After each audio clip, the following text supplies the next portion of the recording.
Kecha bizga oyoqlardagi, bellardagi og'riq bilan, ush bilan shikoyat qilgan bemorimiz kerak tekshiruvlardan o'tkazildi. 4-5 bemorlar orasidan katta disturasi aniqlandi. Bemor bizdan oldin bir necha bor davolangan, besamar bo'lgan. Bu bemorimiz tekshiruvdan o'tkazdik. Xudo xolasa bugun jarrohlik amaliyotiga tayyorladik.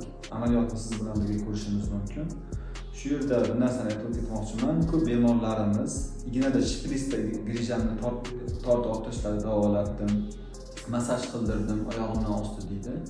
Hozirgi amaliyotda sizga bemordan chiqadigan grijani ko'rsatamiz. U qanday og'ir massaligini, qattiq massaligini men nima demoqchiman, hech qanday shpris bilan yo urib yo tortib katta hajmdagi grijalarni har doim ham davolab bo'lmaydi.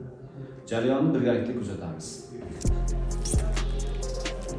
Bemorimiz grijasi kattaligini qaranglar.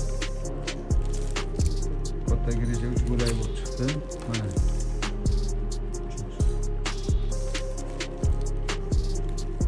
So'zga qo'yib yuboring. Grijamiz qolgan bo'lagi chiqyapti.